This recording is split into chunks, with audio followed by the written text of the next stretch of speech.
Good morning, Tollgate Grammar School, and happy Friday. Today we conclude our Earth Day celebration, and I want to share with you a book called The Wump World. See if you can make some connections between this book and the Lorax if you listen to it on Wednesday or you're familiar with its story. The Wump World was a small world, very much smaller than our world. There were no great oceans, lofty mountains, giant forests, or broad sandy deserts. The Wump World was mostly grassy meadows and clumps of leafy green trees with a few winding rivers and lakes. But it was perfect for the Wumps, who were the only creatures living there. The Wumps were simple grass eaters and spent most of their time grazing on tall, tender grass that grew in meadows. In warm weather, they cooled themselves in the crystal clear river and lakes, and at night they slept in the shelter of the bumbershoot trees to keep the dew off their backs. Since the Wumps had no enemies, they wandered around just as they pleased with nothing to worry about. However, Wumps would have worried if they had known that someone a million miles away was watching their little world. One morning, the Wumps were awakened by a far-off humming sound.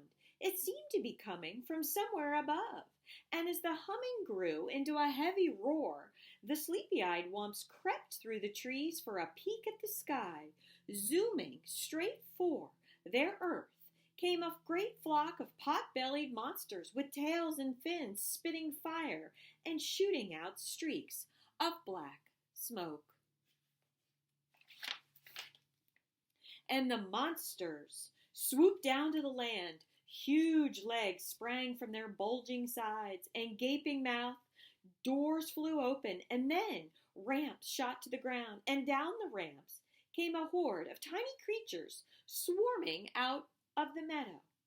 These were the pollutants from the planet Pollutus. They had left their worn-out old planet to start a new life in a new world.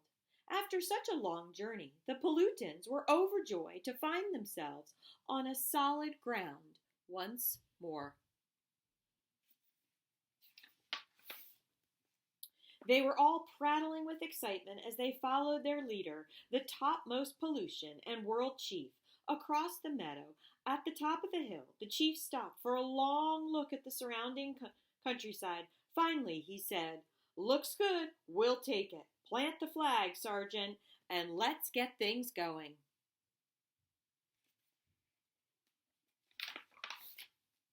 One shrill trumpet blast brought giant machines thundering out of the yawning spaceships, rolling down runways and out onto the meadow. The timid Wumps had been watching warily from the shelter of the trees, and at the sight of the giant machines, they were horrified. "Wump, wump!" they cried in a wild-eyed panic. They went humpity-clumping off through the trees to go diving headlong into the nearest cave. Then down they tumbled head over heels through twisting tunnel to end up huddled together in a dark caverns, while the earth-shaking machines rumbled and roared high above. Once they got started, the monstrous machines moved at a furious pace, gobbling up trees and grinding them to bits. Most giant machines flattened to the ground, followed by great scoopers and scrapers and diggers and gigantic cranes. Soon, the entire Wump world was overrun.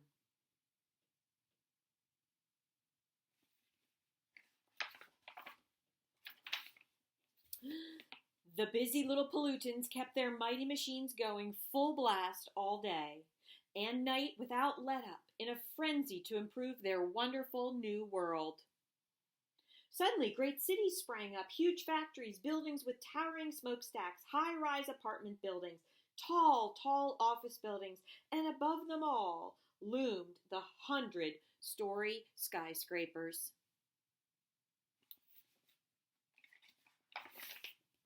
Along with the buildings came a tangle of streets and freeways with on-ramps and off-ramps, overpasses and underpasses, jammed with trucks and buses and cars of all sizes, rushing pell-mell in every direction.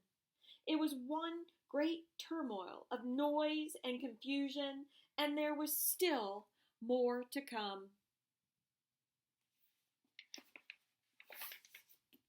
Meanwhile, the poor Wumps remained underground, wandering aimlessly through the caverns, feeding on the fuzzy green moss growing on the ledges, and the mushrooms clustered in the crannies, and sipping the sweet water from pools fed by underground springs.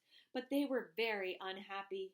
For all they knew, they might have to spend the rest of their days down there.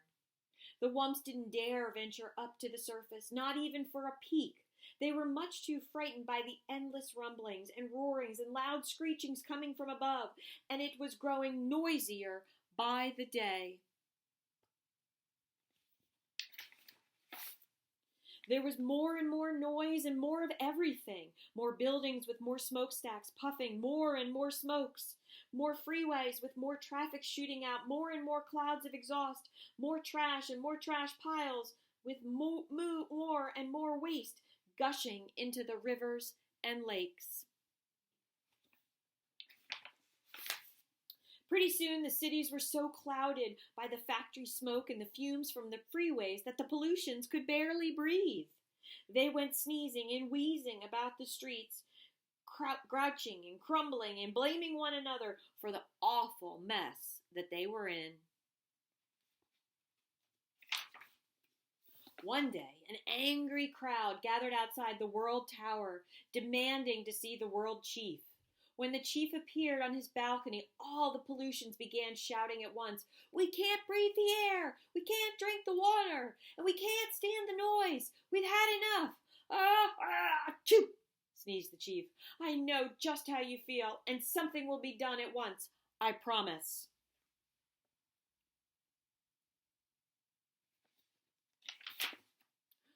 With no time to lose, the chief called for a meeting with his 3 top outer spacemen. "Gentlemen," he said, "this world of ours has gone sour. We've got to get out there quick.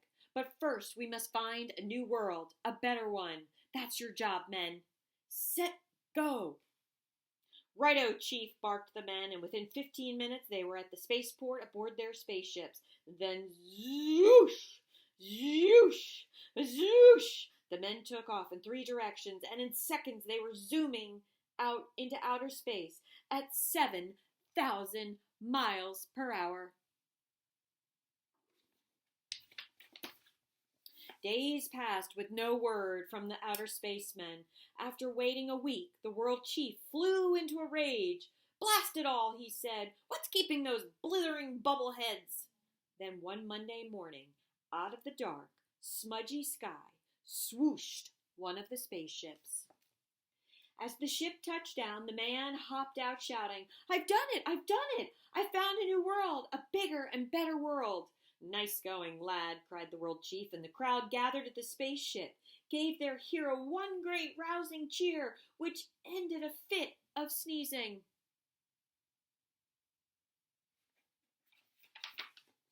In no time, the great news was sent flashing around the world, over radio and TV warning all pollutions to be packed and ready to go within 24 hours. At dawn the next day, the entire population swarmed into the Space Center and crowded aboard the giant spaceships.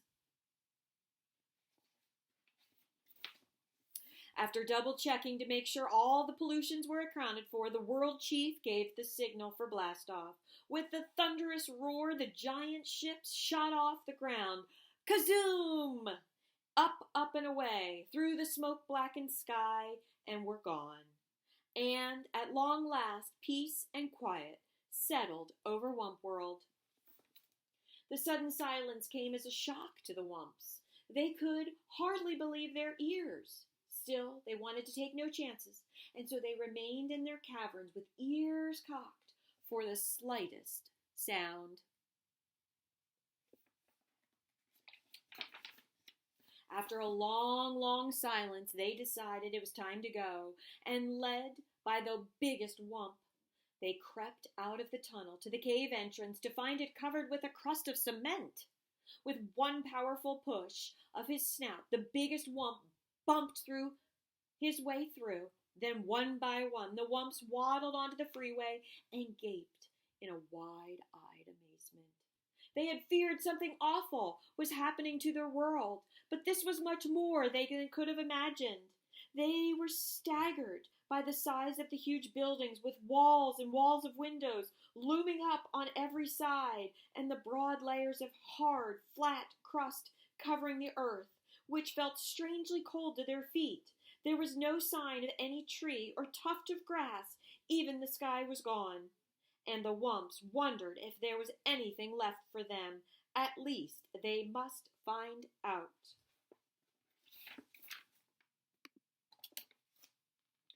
And they wandered the freeways for miles, only to find more and more buildings with endless heaps of wreckage and rubble. For all they could see, their world was completely ruined. Footstone and weary, the Wumps were about to give up and head back for their cave when this biggest Wump let out a joyful whoop!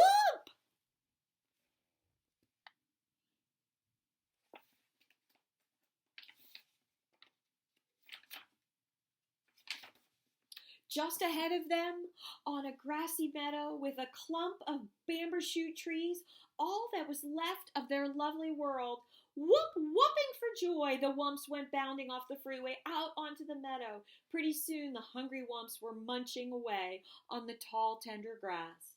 Now there was new hope for the Wumps.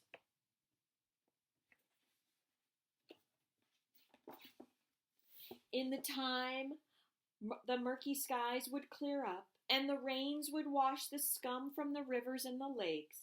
The tall buildings would come tumbling down, and the freeways would crumble away.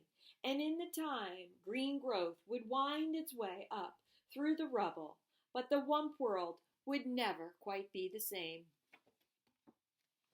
Just something to think about, boys and girls, as we end our Earth Day week celebration.